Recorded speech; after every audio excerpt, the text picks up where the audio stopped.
hindi na kami magkasama. Ilabas mo yung totoo. Magpakatotoo tayo. Okay, game. Huwag peke. Game. Go. Sino simula? Bakit ka nawala? Bakit ka nawala? Nawala ako kasi... Simula nung una nating problema. Kwento mo. Huwag mo ikwento yung kung ano yung dahilan na kasalanan mo kasi ayoko ring banggitin. Teka, kailan mo siya nawala? Anong date o ano? Yan. December 19 after Christmas party, hindi na siya umuwi. O, asa kayong December 19? Hindi. Bakit? Basta kung may problema kami ni Pacboy. Okay, ayoko naman banggitin kung ano man yung ginawa nito. Kaya kung mapapansin nyo, puro bash ako sa social media na hindi ko sinasagot. Naglabas lang ako na, may boyfriend na ako. Naglabas lang ako ng ganun. Wala eh. Doon ako naging masaya eh. Kumbaga, si Pacboy sa side niya, nung time na yon siguro masaya siya. Tapos ako, bumira ako nitong January. Sige, masaya na ako biglang. Ito na yung kasiyahan ko. Ikaw kasi ang problema sa'yo, hindi ka nagpapakita sa social media. Yun lang yung problema.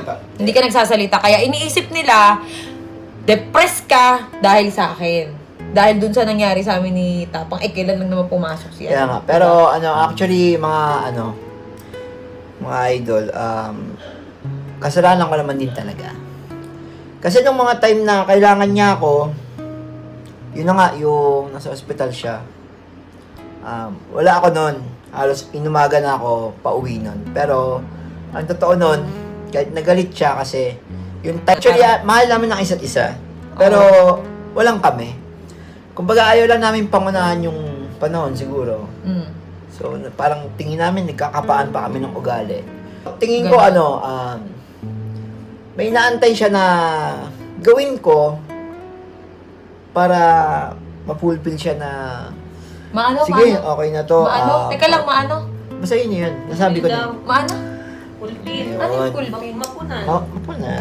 Pulpil. Kumbaga, kunyari, parang may inaantay siya na bagay na i-improve ko sa akin. Pero tingin niya, hindi pa niya nakikita. So, parang, gano'n. So, waiting tayo doon hanggang dumating tayo sa point na hindi na kami magkasundo. Actually, may mga away kami na tago. May away din naman kami na nakikita niyo. Ngayon, kaya kami magkasama ni Kalbo. Yan, kasi para ayoko nakikita siya na ganyan, na parang nahihirapan. Kasi nung hindi na siya nagpapakita, eto lilinawin ko lang, nung hindi na siya nagpapakita, wala pa si Tapang noon. Wala pa sa buhay ko. Kumbaga, ayun nga, akala ko hindi na siya magpapakita. Hindi siya magpaparamdam sa akin kasi ayaw mo nang umuwi. Wala naman akong ginawa. Kung siguro, kasi masungit ako minsan eh. Sobrang strict ako sa bahay, di ba? Kaya siguro nagkaganon din to si Pacboy. Pero yung may bagay kasi siya na hindi niya talaga maiwasan. Kaya sa utak ko parang sakit-sakit na parang ano bang kulang, ano bang kailangan kong gawin para itigil mo yung ganitong bagay.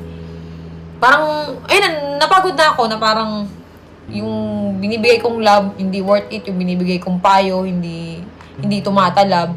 Hindi ko na alam gagawin ko. Ngayon, may dumating sa buhay ko na parang, ay sige, sa inyo siya. Pumunta ka dito, di ba? Hindi natin expect na puputok yung vlog natin.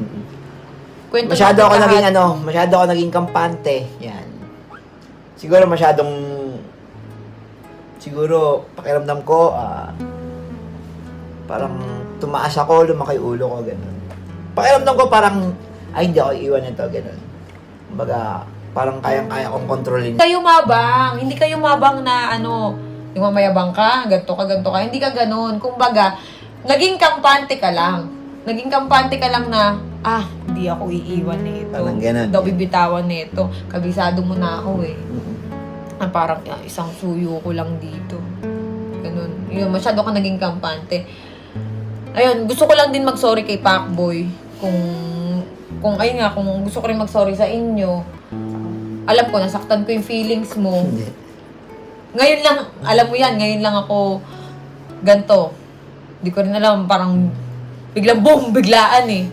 Siguro sa sobrang saya ko, hindi ko na namalayan na nasasaktan ko na pala si Pacboy. Pero wala ka naman sa eh. Kung tutuusin, guys, wala naman siya sa estado na, ay, dyan sa point na yan, di siya darating sa point na yan kung naging, Nagpakita ka. hindi, kung siguro kung inayos ko, kung siguro, yung mga panahon na yon, yung problema namin na yon, kung siguro, inintindi ko siya, and then, siya naman, nung time na wala ako, ang naging comfort zone niya is yung nandun siya sa Cebu. And siguro si Boy Tapang yun nandun, that time, na-stress siya sa akin. And tingin ko napagod na rin siya. Naiintindi. Kinokontak araw-araw, di ba? Wala pa ang Tapang, araw-araw kitang kinokontak, nasan? Pero anong ginagawa mo, Deadma? Ito, sa loob ng 1 yun yung magkasama. Ano masayo pa ako na yung kay Cherry White na yun, yung magsisimula siya ulit na hindi ka na niya makakasama. Kumbaga, parang magsisimula ulit kayo sa umpisa. Totoo naman kasi niyan. Kaya naman natanggap ko yun sa kanila ni Tapang. Ang tinignan ko kasi dyan, yung mga bagay na naitulong mo. Kung paano mo nabago yung isang fuckboy, kung paano mo, di ba?